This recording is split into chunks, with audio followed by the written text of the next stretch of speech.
Sport telekanali translyatsiya studiyasi sizlarni Toshkentdagi Jar stadioniga taklif etadi.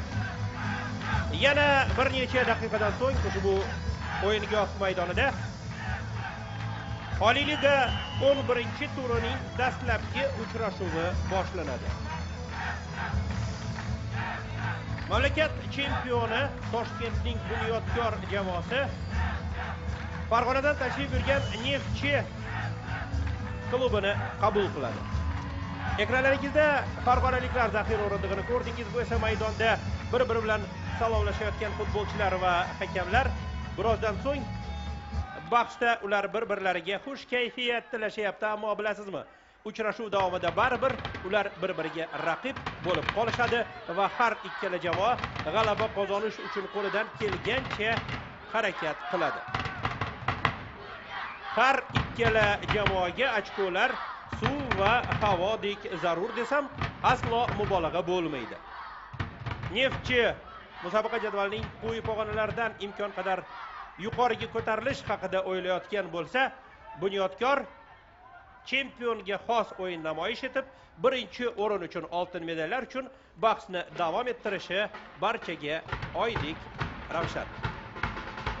Yana bir e'tiborga molik jihat, ushbu uchrashuv Bunyodkor futbol klubida yangi murabbiy sifatida tayinlangan, ko'rib turganingiz, Sergey Lushan uchun o'ziga xos debyut. Bunyodkorda futbolchilik faoliyatini yakunlagan, keyinchalik Bunyodkor bilan birga turli bosqichlarda murabbiylik sirlarini o'zlashtirgan Sergey Lushan endilikda Bunyodkor futbol klubining bosh jamoasi bosh murabbiyi etib tayinlandi. Bu esa Murodjon Ismoilov, Neftchi Farg'ona jamoasi bosh murabbiyi. Farg'onada murabbiylar shtabida yaqinda bo'lib o'tgan o'zgarishlardan xabaringiz bor. Bu mavzuga hali albatta qaytamiz. Andrey Fyodorov, Sergey Lebedevlar kelishi bilan Neftchi o'yinida ijobiy burilish ro'y berayapti deb ko'pchilik umid bog'lagan. Oq libosda Farg'onaning Neftchi jamoasi, ko'k libosda Bunyodkor. Uchrashuv bosh hakami Begobodlik Murod Muhammedovni yaqindan ko'rdingiz. Unga yon chiziqlarda Mo'minjon Majidov, Rasul Qozilovlar yordamlashadi. Zaxiradagi hakam Dilshod Karimov Toshkentdan. Uchrashuv nazoratchisi Bo'lad Galeyev Urganch shahridan tashrif buyurgan. Uchrashuv komissari Farhod Magometov Toshkent. Birinchi taymda ekranlaringizning o'ng tomonidagi darvozani mehmonlar sardori Neftchi bozboni G'ayratjon Hasanov qo'riqlaydi. U bilan birga maydonda quyidagi futbolchilar uchrashuvni boshlashdi. 5-raqamda Iqboljon Boboxonov, 7-chi Aleksandr Onika, 9-chi Pavel Smolichenko, 14-chi Vyacheslav Ponomaryov, 18-chi Javohir Rasulov, 20-chi Dilyorbek Ermatov, 22-chi Ro'zimboy Ahmedov, 28-chi Abdulloh Olimov, 32-chi Jahongir Mehmonov, 77-chi Levani Gvazava. Jamoa bosh murabbiyi Murod Ismoilov. Bunyodkor Toshkent darvozada Pavel Bugala, 2-raqamda Akmal Shorahmedov, 4-raqamda jamoa sardori Xayrulla Karimov, 5-chi Dilshod Jo'rayev, 6-chi Anvar G'ofurov, 7-chi Alibobo Rahmatullayev mana u to'p bilan, 10-chi Anvar Berdiyev, 11-chi Aleksandr Bishur, 15-chi Islom Inomov, 23-chi Sahob Jo'rayev, 33-chi Alev Zateyev. Jamoa bosh murabbiyi Sergey Lushan. Zaxiradagilar haqida keyinroq alohida to'xtalib o'tamiz. Hozir keling, diqqat e'tiborni maydonda ro'y berayotgan voqealarga qarataylik. Bunyodkorning hujumi davom etadi. Xavfli vaziyat vujudga kelishi mumkin edi, lekin Dilyorbek Ermatov to'pni qaytarib yubordi. O'z navbatida farg'onaliklar xatoga yo'l qo'yishdi. Zarba darvozabon G'ayratjon Hasanov to'pni qo'lidan chiqarib yubordi. Keyin Raqiblar hali yetib kelmaganidan foydalanib uni ushlab oldi va xavf bartaraf etildi. Diqqatga sazovor jihatlardan bittasi o'zaro uchrashuvlar tarixida eng ko'p to'p kiritgan futbolchi Anvar Berdiyev bo'ladi. U Bunyodkor va Neftchi uchrashuvlari davomida barcha yillar mobaynida 4 marta darvozani ishg'ol qilgan, lekin barcha gollarini Bunyodkor darvozalariga kiritgan. Endilikda u sobiq jamoasini ranjitishi mumkin. Anvar Berdiyev endi Bunyodkor tarkibida va bugun asosiy tarkibda unga joy berildi. Dilshod Jo'rayev to'pni qalaba qarshi qarorga uzatdi. Oleg Zateyev to'pni to'xtatmasdan darvozaga yo'llashga urindi, lekin zarbasiga aniqlik yetishmadi va to'p maydon tashqarisiga chiqdi. Birinchi taymning 3-daqiqasi Toshkentda Jar stadionida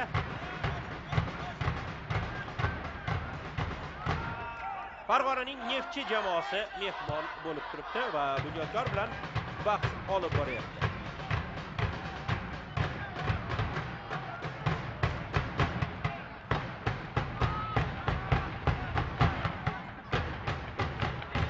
Aleksandr Pishur raqibni ta'qib qilib bordi va Iqboljon Boboxonov to'pni darvozabonga qaytarishga majbur bo'ldi. G'ayratjon Hasanov to'pni oldiniga tepib yubordi. Bu yerda Akmal Shorahmedov xatoga yo'l qo'ydi. Abdulloh Olimov markazga to'pni uzatdi. Jahongir Mehmonov raqiblar himoyasini yorib o'ta olmadi. Oleg Zateyev o'ng qanotga to'pni uzatmoqchi bo'lgan edi.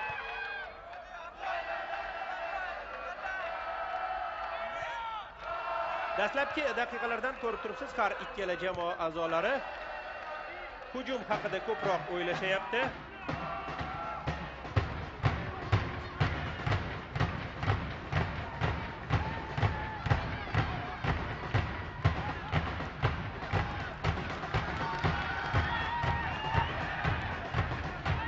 Va yana bir holat. Dastlabki daqiqalardagi hayajon balki o'z ta'sirini ko'rsatayotgandir. Har holda ikkala jamoa futbolchilari ham tez-tez xatoga yo'l qo'yishyapti. Bunyodkor futbolchilari yo'lchilikdan to'p tashlashadi. Chap qanotda himoyada Sahob Jo'rayev, yana asosiy tarkibda o'tgan turda Bunyodkor Zominda So'g'diyona bilan uchrashuv o'tkazdi va bahs taqdirini Akmal Shorahmedov kiritgan gol hal qildi deyishimiz mumkin, chunki g'alaba keltiruvchi gol sifatida o'sha gol inobatga olinadi birinchi gol, lekin uchrashuvda ikkinchi gol Bunyodkor debyutanti Temur Ayupov tomonidan kiritildi va Temurga Sahob Jo'rayev assistentlik qilgan edi. Hozir o'yin qoidasini Bunyodkor futbolchilari buzishdi va farg'onaliklar jarima zarbasi berish huquqiga ega. Qoida buzilgan holatni lavha takrori namoyish etilganda o'zingiz ko'rdingiz. Darvozabon G'ayratjon Hasanov sheriklarini oldinga borishi mumkinligini bildirdi va to'pni tepishning o'zi yetib keldi.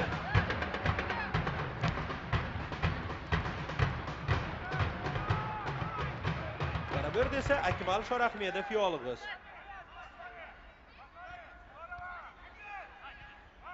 Dilshod Jo'rayev to'pni orqaroqqa Xayrulla Karimovga uzatdi. Sahob Jo'rayev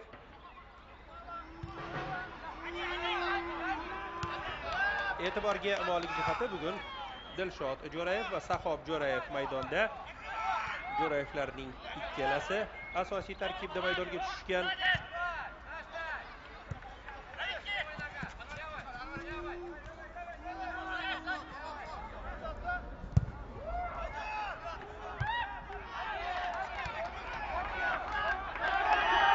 Farg'onaliklar Aleksandru Onika boshlagan kombinatsiyani davom ettirmoqchi bo'lishdi, lekin to'p maydon tashqarisiga chiqib ketdi.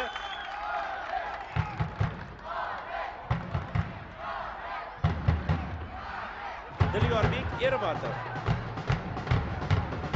to'pni imkon qadar olisroqqa tashlashga harakat qildi. Xayrulla Karimovdan to'p maydon tashqarisiga ketdi.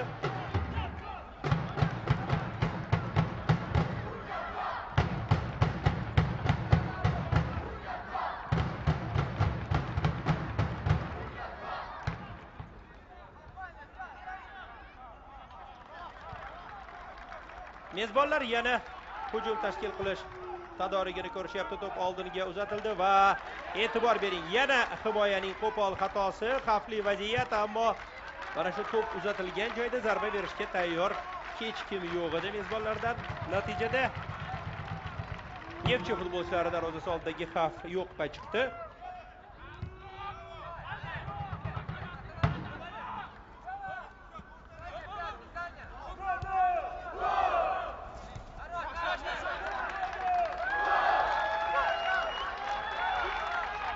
Navbatdagi hujum besamar ketdi va darvozabon G'ayratjon Hasanov to'pni hozir oldinga yo'llaydi.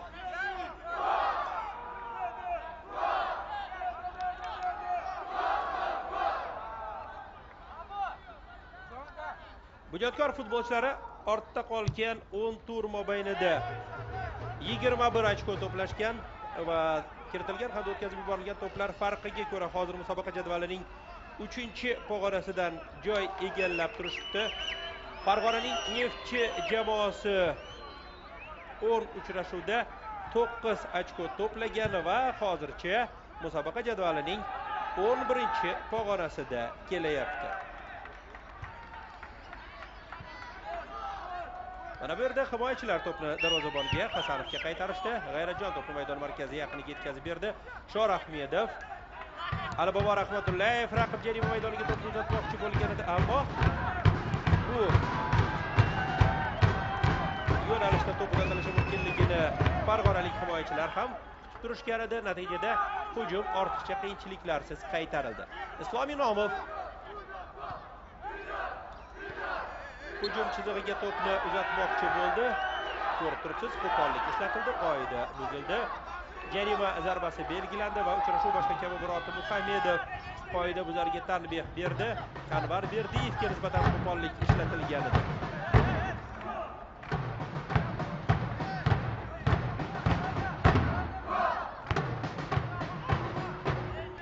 Sahob Jo'rayev raqib darvozasi tomon to'pni yo'lladi. Sheriklari bu to'pni yo'nalishini o'zgartirishga imkon topa olishmadi. To'p balanddan yo'llanganida darvozabon G'ayratjon Hasanov to'pni egallab oldi. Hozir esa Xayrulla Karimov qanotga to'pni uzatdi. Akmal Shorahmedov to'pni orqaroqqa yo'lladi. Sahob Jo'rayev, keyin Islom Inomov va yana darvozabon Hasanov.